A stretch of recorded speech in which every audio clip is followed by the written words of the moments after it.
Yes, my name is Danny Music, and the reason that I'm on this video today is to explain a little bit about cotton gin fibers. Now, I I don't know if you know anything about really what a cotton gin did, or if you don't know what a cotton gin did, you obviously don't understand the importance of a cotton gin fiber. Well, cotton gin was, if you remember back in school, the cotton gin was invented by Eli Whitney back in 1793 and patented in 1794. Up until then, the process of stripping the cotton fiber from the cotton seed was a very labor-intensive process, very expensive. So when the cotton gin came along, I mean, it really made cotton growing, particularly in the southern part of the United States, very profitable. But anyway, as an outgrowth of that, it created, it was part of also set off part of the Industrial Revolution, in addition to what it did for cotton, simply by virtue of the fact of the machinery and whatnot that was made as a result of the cotton gin, like sewing machines and the steamboat to transport those products. And so there were a lot of different things that came about as an outgrowth. And one of the products that came about because of the cotton gin was the cotton gin filer. Okay, and when we say filer, obviously when you're thinking about file, you think about filing something, and that's exactly what it did. Primarily the way that the cotton gin works is it uses a cylindrical piece that has saw teeth on it. And basically what those saw teeth do is it grabs the cotton fiber and it pulls the cotton fiber through a comb type apparatus to strip out the seeds. And then it's compressed into bales, and then it goes to whatever next processing step that it needs to make the goods, whether it's clothing, whether it's whatever it happens to be. So that's how the cotton gin itself works. Now, in order to keep that operational, as we've discussed before, those saw teeth had to be filed, and this video is going to show you the operation and kind of how it worked of the cotton gin filers. Now, my grandfather, Wiley Gower, had some of those. Matter of fact, he did a lot of different things. He was a carpenter. He was very talented in a lot of the industrial arts. He was a carpenter. He had his own blacksmith shop. Let's see, what all else did he do? He had his lumber mill. He had, from what I understand, he even made the lumber mill, itself. He took the motor out of, I believe it was, from what I understand, a 35 Buick, and built a lumber mill and sawed the lumber for his house. So I mean, he was very handy. He was in that era when, everything that you could do to produce whatever that you needed and not have to buy it, would just put you that much ahead of the game. So he was very talented in that way, and he had these cotton gin filers. And from my understanding, according to what my Aunt Mary had told me, is that he and my father, at some point in time, used to go around to the cotton gins, and so what they would do after the cotton gins closed at night, because obviously they had to do the maintenance when the cotton gin was not running, and they'd go in and they would file the cotton gin so that they'd be ready to start up, the next morning, with a fresh set of file teeth on the cotton gin. And so it would be more efficient in the work that it had to do. Now, let me tell you something. Those cotton gin filers were supposedly portable. But back in those days, portable had a whole different connotation than it does nowadays. Those were very, very heavy machines, especially if you're having to operate them, over a whatever hour shift that we're talking about. And I have those two cotton gins. She gave two cotton gin filers, rather.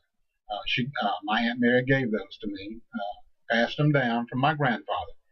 And so, like I say, they're very portable. Back in those days, all portable meant was it wasn't bolted down. Didn't mean it was light. Didn't mean it was easy to carry. And they're not either one of those things.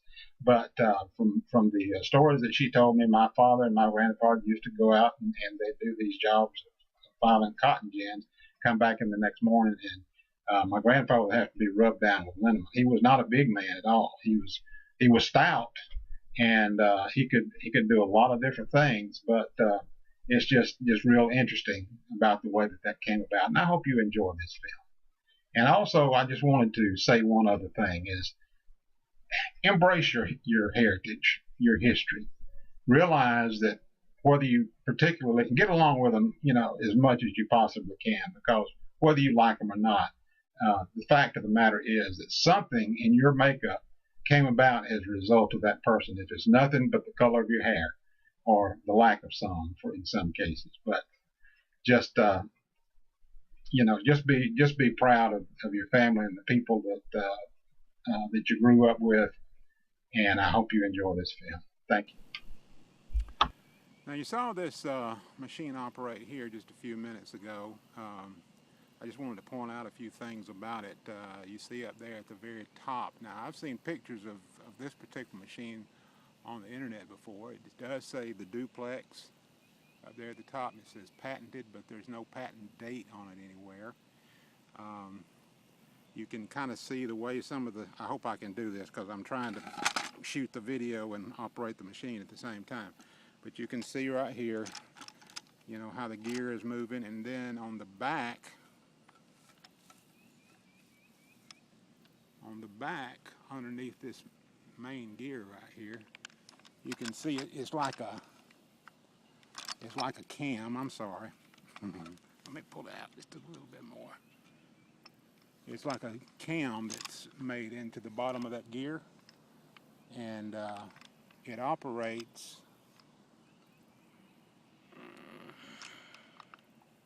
Anyway, I can't show you real good, but anyway, it operates a lever mechanism that goes up and down.